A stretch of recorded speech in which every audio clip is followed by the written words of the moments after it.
Hello everybody, Dylan here. Now today we are going to be reading a quickie article. Today we are going to be reading about PandaHalo, which counts as both a sweetheart and a troll. I've got Jill here yet again, and we're going to be reading this. This is a really short article. All right.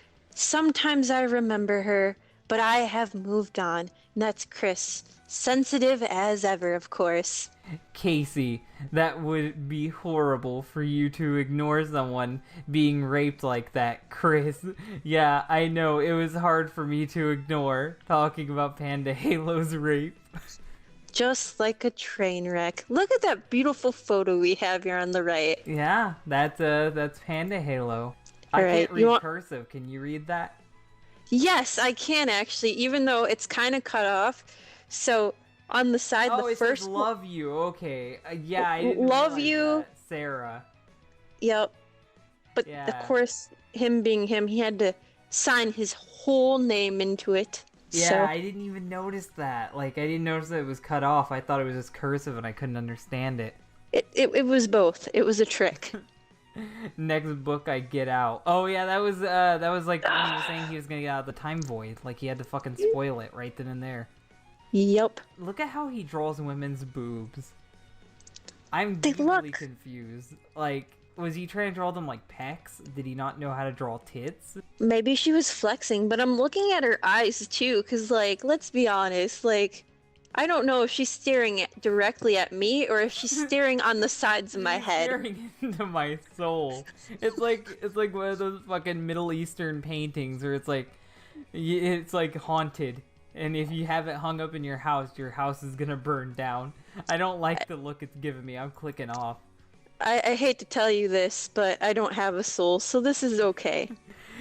Sarah Cassandra Cash, Nee McKenzie, nicknamed PandaHalo, and Sarah Hart, was Chris's true and honest sweetheart in 2008-2009, making this 10 years old, who lived in southern Australia before her fiery death. Oh, and now we have the history. But before we go over the history, I know we discussed this before you started recording. Would you like to delve into this wonderful piece of artwork? Yes. Chris Chan says, "My Casey Panda, I have offered my honor and my feeling and my emotions true only for you." And Chris Chan has a note. And on that note, it's him proclaiming his love to her, and it's written in his own blood. You know what I noticed though? So on the next photo, when it's like, it's Sarah like responding, I like how he drew like direct perspective, like in those VR games that we have now, where it's like his hands reaching out. But look at her. Oh my gosh, it's like her hair. It's this orange meshy kind of. I think the biggest complaint is we can continue about the hair, but look at her arm. The one that's kind of like curled up. Do you remember like Scary Movie 2 where it's like... Yes! It's the same thing. She's about to dip it into some gravy, into some pudding. She's got like a claw. It's not even like a real arm. Clear. Well, I mean, to be honest, if, Sonichu or Chris Chan were trying to pull the similar stunt, my arm would curl up like that too. And, she replies, "He's such a wonderful boyfriend. But am I willing to go that far for him?" Well, apparently not. Am I willing to sign a contract with the devil in my own blood? R.I.P. to this character. I don't care how hot the girl. I don't care how much I love her. I am not signing shit in my blood. You are crazy.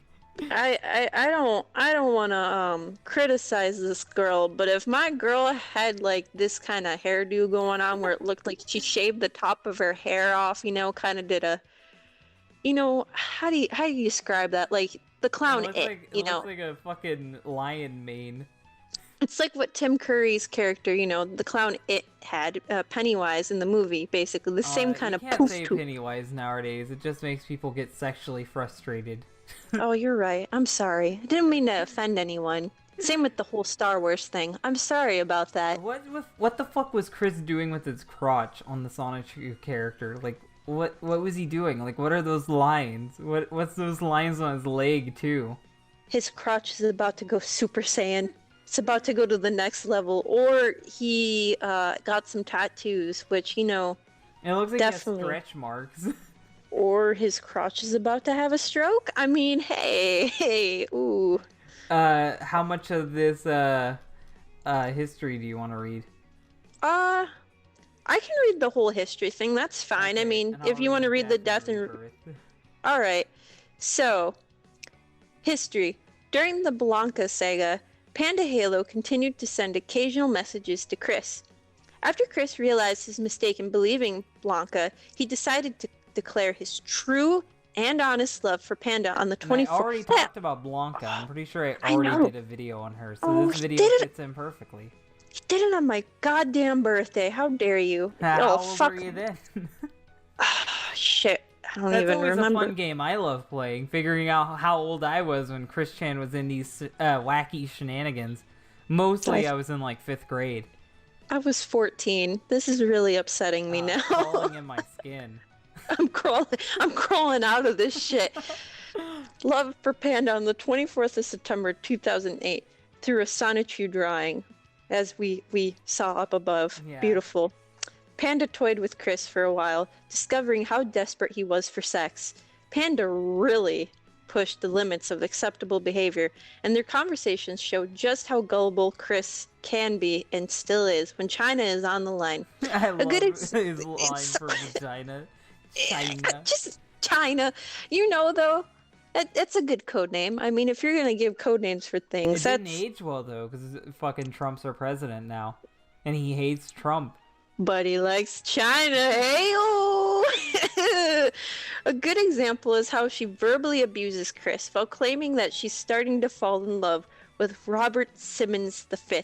Occasionally, that's the troll who pretends to be like Chris Chan. He's kind of an anti-troll. The anti-troll. Yes, I do remember this. Occasionally typing extremely obvious and specific insults to Chris. Like, I think she literally calls him a fat autistic piece of shit at some point. It is mean, but at the same time, you would think he just by that brushes it off too. Exactly. You would have thought that he would have been like, I'm just gonna. But no, he easily passes it off. He never stands up for himself either. It's not like, don't talk to me like that. Don't do that. You gotta see the end of this sentence though. This cracks me up. He passed it off as some kind of bizarre form of Tourette syndrome. It's okay. She's just mentally retarded. Fuck. She just fucking typed the and see the exact thing. That doesn't To bizarre work when sex it's acts. typing, Chris. That's not how that goes. This is Chris, though. He's very gullible, as we learn. He oh my gosh, or easily getting Chris to agree to bizarre sex acts, such as convincing him to have sex with a dog for her pleasure. Oh, it had to be a collie, though. To be fair, it had to be a collie. Like Lassie, like Lassie.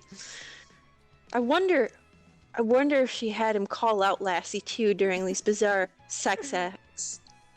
Say it, Lassie! Oh, there you go. What is that? Is Timmy in the well? Oh, Lassie, go find him! And then Lassie never came back. Oh, she managed to obtain the first footage of Chris masturbating, an audio of Chris talking about his sexual opinions. See, what of that Lassie. is when you first see the video of Chris Chan talking about this, he's really awkward and shy about it. He's like, the video was leaked about me in a private manner. But now it's just so fucking casual. He's just such a fucking degenerate. It doesn't even affect him. It's like some of the past videos that we've had where you and I have discussed, like, he went from, like, hero to fucking zero so fast. Well, yeah, I can't even call the it true hero. and honest hero for a bit, but now he's just like a fucking sad former shell of himself. You know what I watched video-wise of him the other day? Of him pretending to smoke a huge-ass bowl of weed, and it just, it disturbed me. Didn't he actually smoke like a huge-ass bowl of weed when he was hanging out with the Troons? Yes, he did. Actually, it was them recording him imitating it, though, and him flickering his tongue in and out like a lizard would, just, ugh. You don't do that. No. That doesn't moisten a girl. It dries her out. Until we read the Troon article. We'll get to that that I know. eventually. We do. Oh, it'll be great. So, eventually, he also sent Panda a PSP. Hey, I want a fucking PSP. Yeah, I'm like, I'll be fucking Chris Chan's fake girlfriend. Give me some consoles. Give me a Switch. Give me that shit. Damn. that was originally intended for Megan. Ooh, Oh, repurpose. ooh.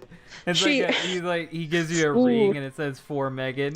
He just scribbled it out. Here No, you I think go. that's probably what happened though. Like he probably posted earlier that he was gonna give it to Megan, and then yeah, see, this is how he rolls. It's like the hooker that he had basically. Oh God. Gives So her a she Pez dispenser from a different Pez, sweetheart. Hello Kitty Pez dispenser. Thank you very much. You have to surprise her in style. She purported to be a conservative Catholic, challenging. Oh yeah, because conservative Catholics would want him to have Have sex sex with with a Lassie. dog. Yeah. Yeah. Oh boy. Never thought that was strange. But then again, That's he did say that that one of his characters was Baptist, but yet they lived in a Catholic church with nuns. Well, a Baptist church with nuns, even though it makes no fucking sense. Were they the nuns from like Monty Python, where basically we're topless? Because if that's the case, No, I guess that does. just No, regular nuns. that's depressing. So, oh man, challenging Chris's views on premarital sex. Those damn Catholics ruining everything. He countered that his pastor had said it was permissible, apparently considering the fact that Panda subscribed to a vastly different theology, but completely invalid, of course, and a disturbing act of revenge. Clyde Cash flew to Australia That's very and raped. practical. This sounds like a movie scene almost, like not a movie, or maybe an anime kind of See, thing. this It was is like why I liked old Chris Chan trolling, because wacky shit like that would happen. this would happen. So apparently he flew to Australia and raped Panda. She fell pregnant with Clyde's child, a fact which didn't appear to faze Chris in the slightest. Now, when they mean phase, they didn't mean like he was like shocked and No. like worried. No, he's No. just like just He kind of just was still concerned with her living with him. exactly. He probably want to adopt the child and make the child Crystal, basically. That whole thing. Oh God. Clyde immediately and generously offered to take care of Panda and their baby in his mansion, whereas Chris subtly pressured Panda into getting an abortion, which that's so messed up. Yeah. Yeah, yep. As Chris was in the middle of lecturing Clyde about forgiveness, he was in an unusually forgiving mood and actively encouraged Panda to abandon her child to the man who raped her so Panda could live with Chris in his parents' house, because that's how you entice a woman. I Come might here, play lady. some of that at the end of this, just because of how fucking ridiculous it is. And that's the thing, like, to people that don't know who Chris is, they think that this is some sort of troll, but in reality, it's just Chris how is a genuinely terrible person. Like, if the people he interacted with actually existed and the shit that was going on actually was happening, these people would be in terrible situations due to the way he treats them. would make for a pretty good episode of either Jerry Springer or Maury, though, let's be honest. Chris would make a great anime, but it'll never happen. That's true. While Clyde offered to house not only Panda and their child, but Chris as well, stipulation was that Chris would have to get a job. Oh boy. And it nixed that idea, of course, because Chris doesn't want to get a job. There was also the issue that Clyde's act of rape had gotten That'd be a Panda weird addicted to scenario, sex. Though. Imagine that. Like, you're living with the woman, her rapist, and you are also hooking up with her. Well, Like, apparently, imagine if that was real and he was actually in that situation. Like, how wacky is that? Living with a rapist and the woman he raped? you know what makes it worse though is apparently Clyde's act of rape had gotten Panda addicted to sex. Oh, yeah. That's great. Which, as a man who has learned everything he knows about sex from porn, Chris didn't at all question it, and she expressed some interest in regular threesomes with Chris and Clyde. Oh boy. In the end, Panda gave Chris an ultimatum. Talk to Nintendo to make Sonic a reality. Where so did that Chris... come from? Where did that come from? Who thought of this? We need to have a discussion about this, because that's genius. Like, it's the best way to show Chris that no one gives a shit about Sonichu. I'll give him that. But that's just so out of left field. You think the ultimatum would be get a job or lose Panda, but instead it's like talk to Nintendo to get Sonichu official. Well, to Chris though, I'm sure that this was more of a probability of happening than him actually getting a job, though, to be honest. Like, he probably thought that this would be really easy to have happen. So, so that Chris could support their future family together, and she would gladly abort Clyde's baby and live with him as his sex-addicted, baby-spewing wife. Oh boy. Failure to do so meant that she would live with Clyde in his mansion and raise their child together. Chris, of course, wouldn't put in the effort to get the only two things he had ever truly cared about, and forfeited Panda to Clyde. Shortly after, however, he learned about the Australian bushfires. The death. Panda seemingly ceased to exist when Chris failed to meet her ultimatum. And Chris convinced himself that PandaHalo was one of the 173 real people who died in the Black Saturday bushfires of February 2009. What do you think caused him to think that? He heard there was a fire in Australia, and he's like, "Oh, she lived in Australia. She's dead. That's why she doesn't want to be with me." Australia is the size of Rhode Island, basically. It's that frickin' tiny. His dad literally says this. He doesn't understand countries. He doesn't understand anything that's bigger than his town. He can't grasp it. That's why he says the nation of Quickville. The nation and the city of Quickville. Like, he thinks that there's a nation of Quickville. Quickville exists within it, but then it's still America, too. That doesn't make any sense at all. But this is Chris Chan, and Chris Chan apparently knows everything. But whether this is true or not shall remain a mystery forever. Chris's less than stellar knowledge of foreign geography meant the fact that the forest fires occurred about 1,000 kilometers from where Panda lived did little to inform his theory of her demise. In Sonic 9, the fictional version of PandaHalo met her demise after her building is put ablaze. And it's actually pretty tragic because, like, it says it. She hurls her Pokeballs out the window to save her electric Pokemon. Now, here's the sad thing.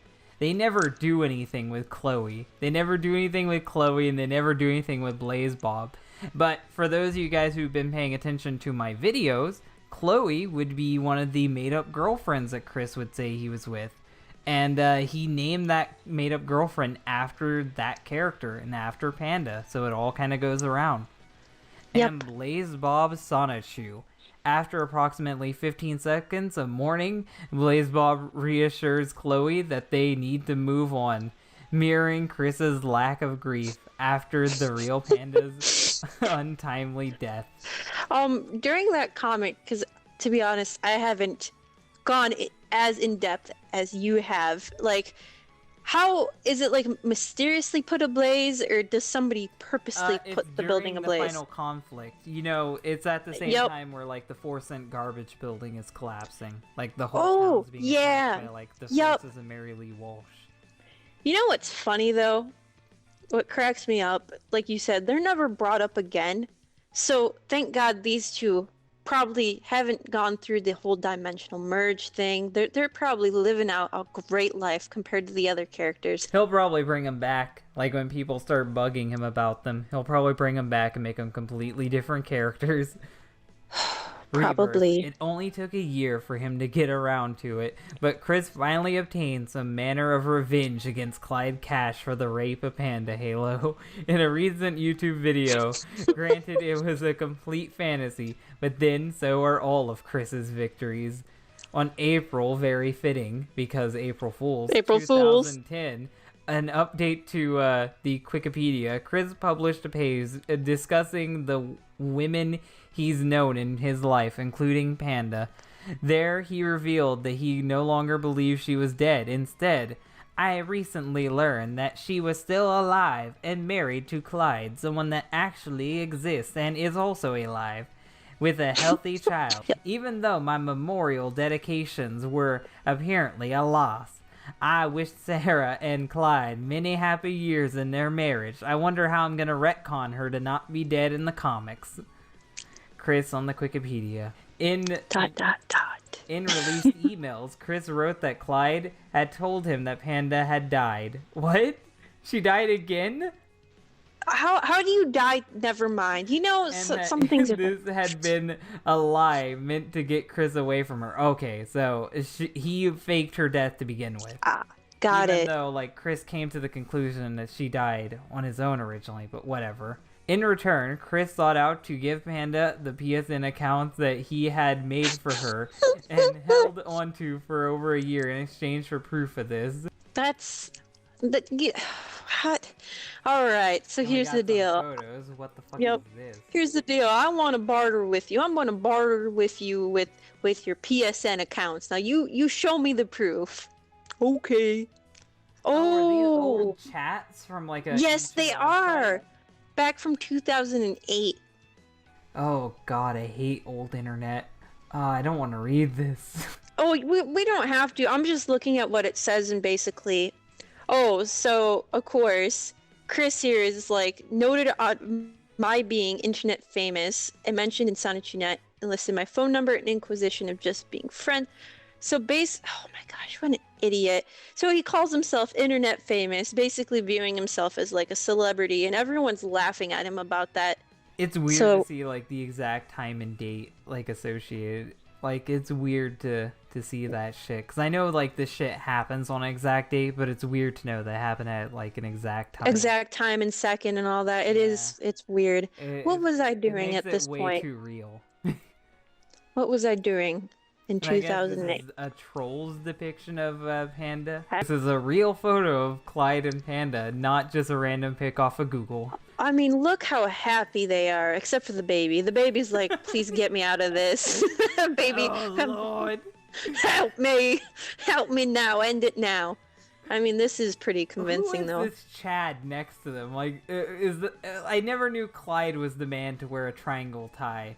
I respect him for it, but I never knew he could pull it off. Well, I was about to say, that is some pretty suave style that he has going on there with the tie.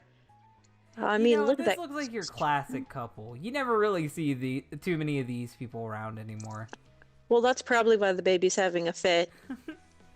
Poor child. But yeah, but that was PandaHalo. You got anything to say about all of this? You know, if you're gonna negotiate with someone, do it through PSN accounts, okay?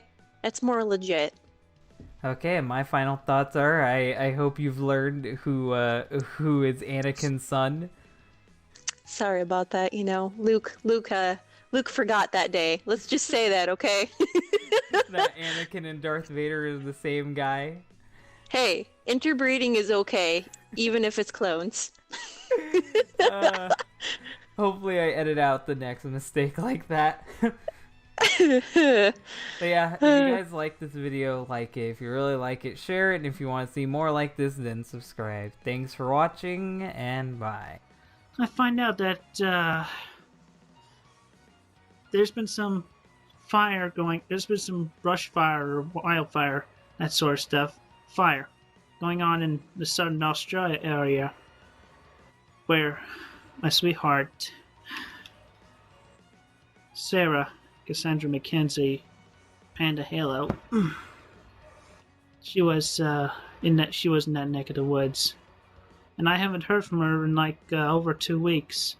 And the fire's been going on for like during the past few weeks, so I pray that she's still alive. I hope she didn't die in the fire. Sarah, if you are hearing this message, please let me know that you're safe in an email or send me a postcard. And also let me know, can I still expect you over at my house, or are you going to go to Clyde? Please let me know, because I miss you. I worry about you.